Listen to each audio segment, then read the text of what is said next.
Okay. All right, here we go. Nice, lovely house. Got a big backyard. You like this house. Yeah, Why? it was nice.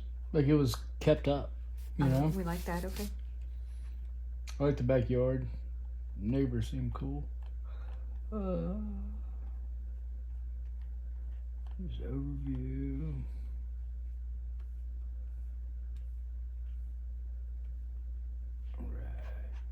Just representation photos. Anything without like a paragraph behind it is just representation photo.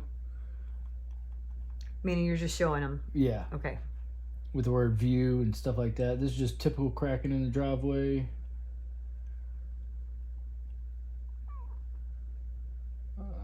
Patio. Anything over a 1/4 inch we have to mark for a trip hazard. There's a little crack right there. Lift it up.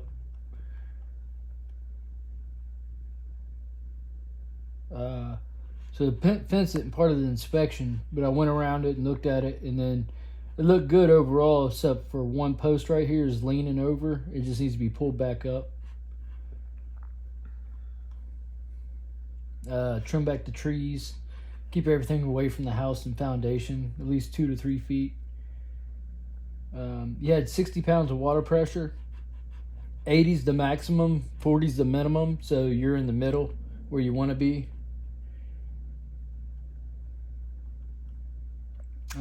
And this needs to be properly secured right here. Okay.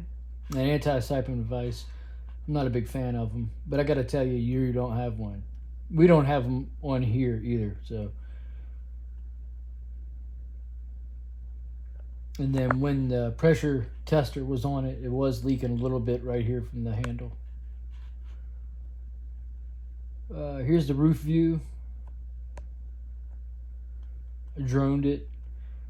Ridge vent right here. Soffit vent, and then gable vent.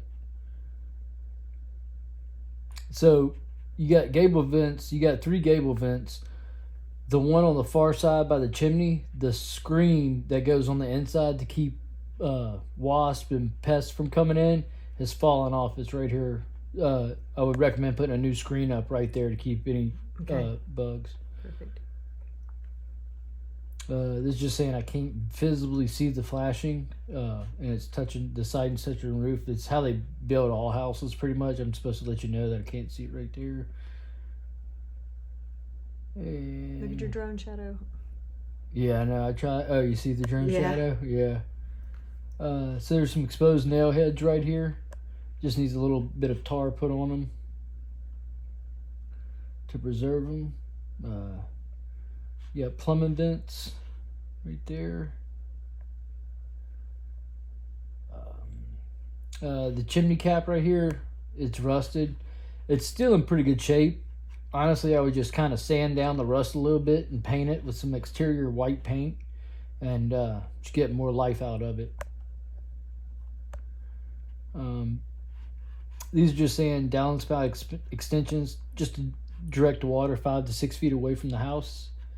And right here, the gutter is draining onto the roof, which is common, but I definitely recommend having an extension to bring it to the gutter to preserve your shingles. And then right here, looks like somebody bumped or ran into it or something right here on the siding. It's metal siding, Probably which lasts a long time. Yeah.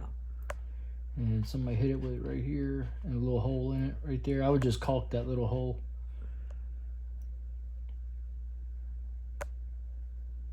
There's some damaged trim. And then this is underneath the front door. Just needs normal painting maintenance right here at the trim.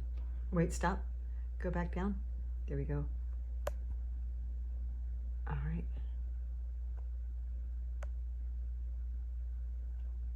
Normal painting. And soffit too. The soffit painting looked good, all except for where it's perforated. And where it's perforated, only on the back side of the house, there's a few areas where the paint's starting to come off of the perforation. Will that keep it from functioning as intended, or is that more for looks? That's just looks. Okay. just for looks. And then same with the fascia right here. Because it's metal. Yeah. Okay. Will it rust or is it stainless? No, it's stainless. It just keeps it looking nice. Makes it look sharp. You want it to look sharp. Heard. All right, that fascia aluminum wrap is incorrect. Yeah. So they didn't wrap the corners with the wrap. It's not supposed to have this little gap right here. It's supposed to wrap all the way underneath, and the other side is supposed to go up to the corner. You could caulk it right here to prevent any moisture intrusion. Are you on the same one I'm on? Where are you pointing is here? It's any of them. Okay. Yeah, it's any of them. All right, I was at the top right corner in the bottom. I'm like, hold on. It's all the same. All right, there's that one there. Yeah, I see that. Yeah, this is looking from sealed off. Yeah, this is looking from inside the attic. Stop. Go back. There we go. Okay, and then this is. Okay, so we want that sealed. Yeah. Okay. So this right here is drip edge flashing. They don't put it on 90% of the houses around here. I asked Henry about that. He said we don't need it. We don't use it anymore. And I was like, damn it, it still gets flagged, so you need to figure it out. Because he's like, well, the way the roofs are done now, you don't need it anymore. And I'm like, okay. So I had another roofer talk to me about that. And so if you notice a lot of the roofs, they build it with a little L shape in it at the very top of the fascia. Yeah. Yeah. But this doesn't have the L shape in it. Okay. Penetration caulking. And I'm not sure why they caulked right here, because this actually goes like 2 or 3 inches behind the siding each way. But since they did caulk it, I went ahead and let you know it's dried and cracked. And then over here, the soffit, either this fascia is loose or I believe this fascia might tack back in, so it seals that little gap right there. And that's caulking. This is your foundation wall. So right here, mortar joint.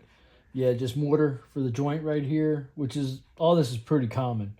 And then right here, the same right here. This is on the side by the garage, I believe. Then right here is on the front. And the reason this white strip is right here, it's called effervescence.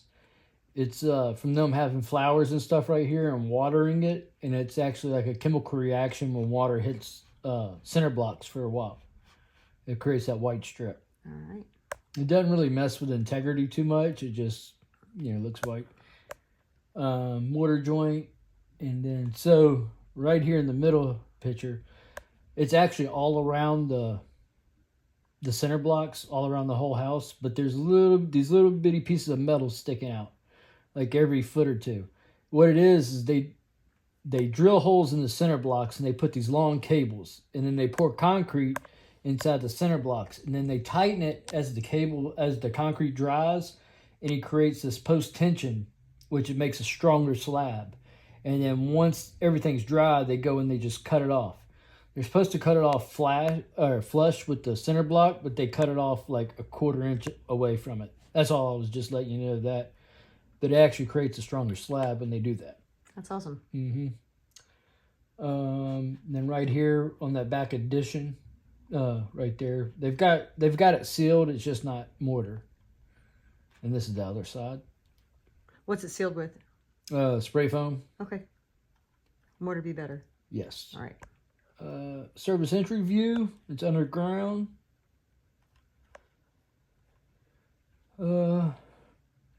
Exterior electrical receptacle. You do have. There's one by the back garage door. Then there was another one on the back of the house on the room addition, and that one is GFCI protected. So you have open light bulbs over here on the right, and then this is by the back door, garage door. It's missing the globe, and it works. The light comes on, but it's hanging down a little bit right here.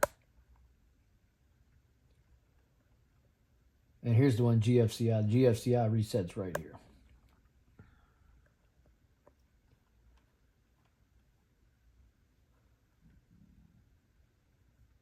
Garage.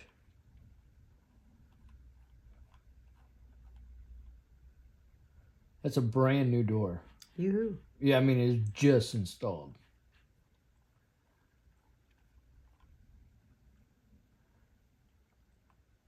All right, so your garage. This is by the big garage door. So both your bathrooms reset at this. So if you're not getting power at the outlets in the bathrooms, either one of them, come down here and hit this reset button. And then this is just saying you got an open light bulb. And then this one over here is the one the refrigerator and freezer is hooked up to. Mm-hmm. It's on a GFCI receptacle, which you do not want a refrigerator or freezer hooked up to. This is just typical staining. I think somebody sprayed something in the kitchen at one point, or in the garage. Yeah, garage. This is an automatic closure right here. They don't install them on homes here for some reason. What it does is if you have a fire in the garage and you run inside real quick, the door automatically shuts behind you. Can you brighten your screen a little? Yeah, I usually keep it down low so I don't wake you up. Perfect. I know, but I want to make sure you know everything. What I do. But anyway, so, and here's the wall where I was talking about. It looks like somebody just sprayed something. So this is your water heater right here, and on the other side of that is your washer and dryer.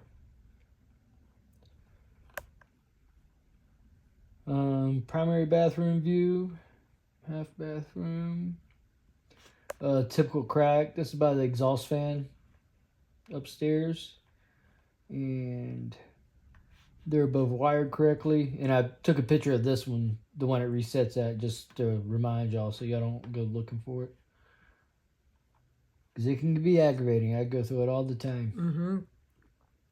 Mm-hmm. Plumbing view of the bathroom sinks. They look good. The stopper was missing in the half bath. Probably not a lot of face washing going on in there. No. A little bit of dried caulk. It was pretty good. Just a little bit of it was dry. And then, so the faucet, I gotta shorten this a little bit. All right, so the faucet. So whenever you turn the bathtub on, the faucet on the left starts leaking right from here. It might be a screw or something like that, but something's letting it leak right here. And then over here, it has cold on this side and hot on this side. And they're actually swapped up, just to let you know. They put the wrong little cap in the end of the faucet on each one of them. I got a video of the shower running for you. The toilets were both good. They weren't loose. Video of the sinks draining good. Wait, yeah. I do so many inspections. Let me see. Primary bathroom exhaust fan. So right here where it's a little darker, that's where that crack is, and they just mudded it right here. Okay.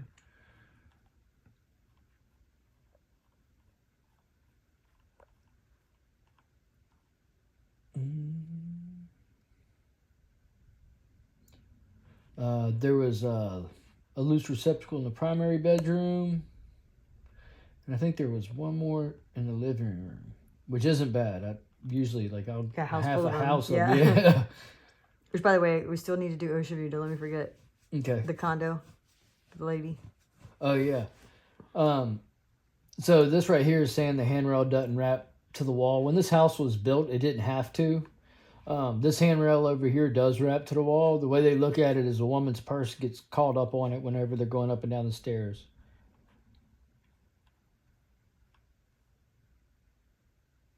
I wonder if that's why they put two handrails. So one of them wraps and the other one doesn't.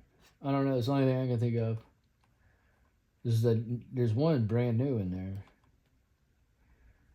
Representation photos. Yeah, it looked good throughout the house. Let's see.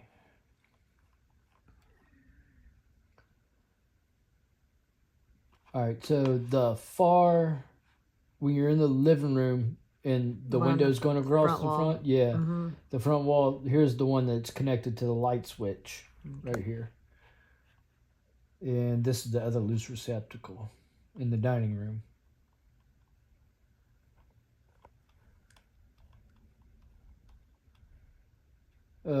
Fireplace, the damper worked like it should. Good, because we didn't get that inspected. Yeah, the damper, I pulled it down over that bird. Oh, that's right. Damper's working real well. It had dead birds up there. Yeah, I guess they put the chimney cap on whenever there was a bird inside the chimney. 2. Yeah, 2 birds, and they fell down when I opened the damper. It was just skeleton, but they fell when I opened. I forgot about that. Yep. I would just recommend caulking back here along the wall and the countertop. So this outlet right here in the kitchen is missing GFCI protection.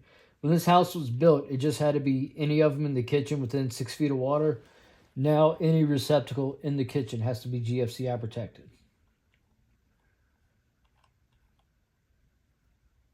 Kitchen plumbing view. Broiler view, oven view, range top. Laundry room view. So this is your plumbing drainage right here. And then here's your hose bibs right here. In the garage? Yeah, that's where a lot of them. In fact, both my inspections today were in the garage. I mean, I've seen them in the garage before, but 2 of them are right next to each other. Yeah, you can have the water heater next to them. You're not supposed to have the electrical panel within 6 feet of them. Which theirs is farther than 6 feet, so. And here's the electrical panel. So you don't have a main shut off, but you do have these 6 right here. If you can turn all the power off to the house within 6 breakers, it's acceptable. And there's 6 right here that are made to switch off. 200 amp panel. You got plenty of room in there too. You got all this room right here. You could add some stuff.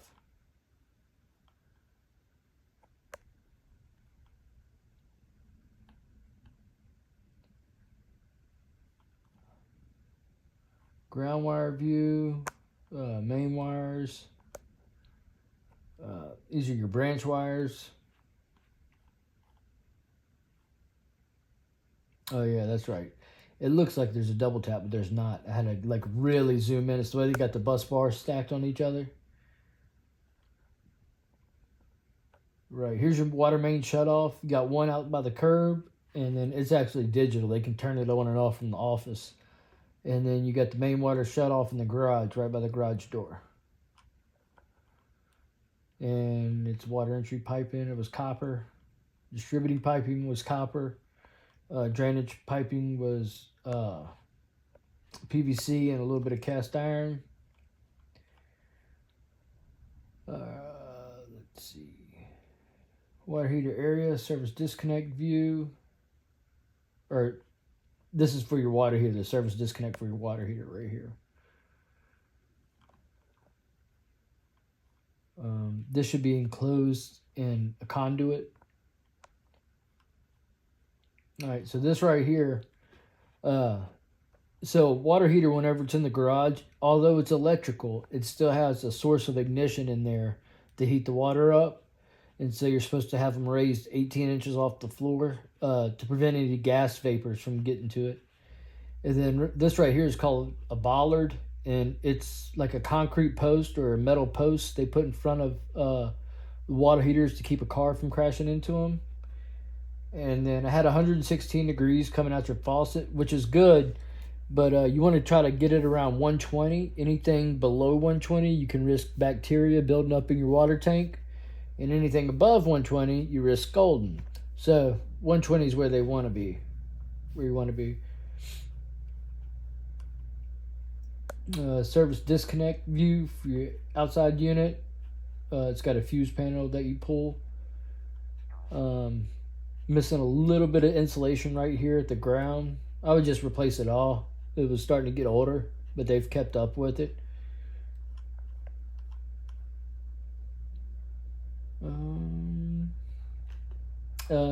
I believe it was 5 amps over. I think it was like, what was it, 35 was the max, and they had a 40 installed. Here's your air handler. That's the service disconnect. It was a Goodman also. Let me look at something real quick. Yeah, 2018. I was about to say, I thought it was pretty new.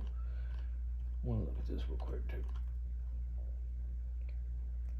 Yeah, it was a 30. The max fuse breaker is 30, and there was a 40 amp installed breaker. So I know you have a construction background in already, but what that means is if something shoots through the house and is above the 30 amp, it could fry your HVAC unit if it's on the 40 amp circuit.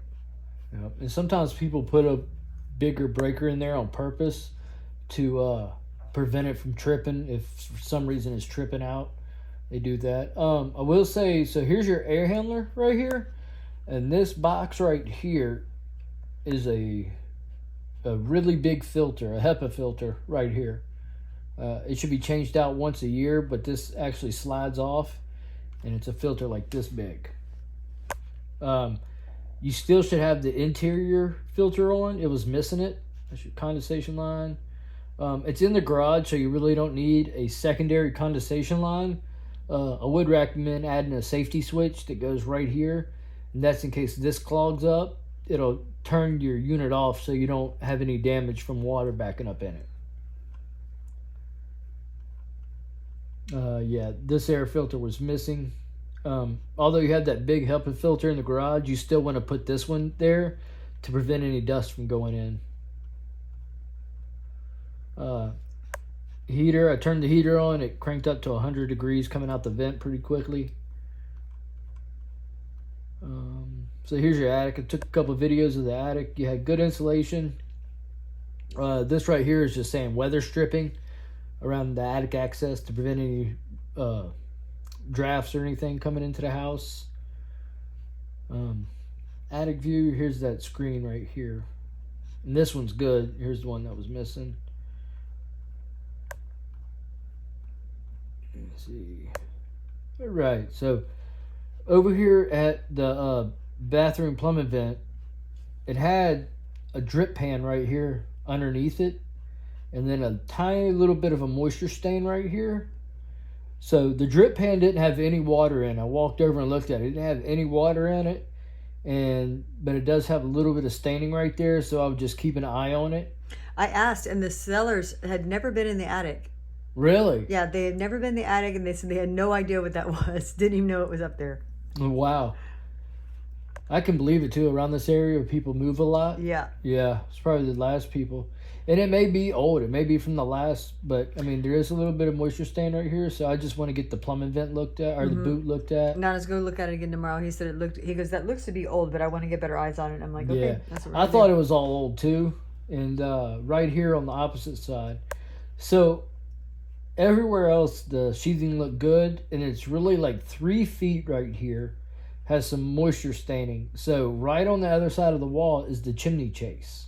And I could not see the flashing, which is common, but I could, not being able to see it, then seeing moisture stains right here. It's also common for it to leak right there. Yeah, and it's dark. Usually the darker the stain, the older it is. But, you know, I want to bring it to your attention and keep an eye on it. He's going to get a better look at it tomorrow at least. So good. You got an open junction box cover right here. All right. So there was, I think there was only like 2 smoke alarms throughout the house. Okay. And that's it.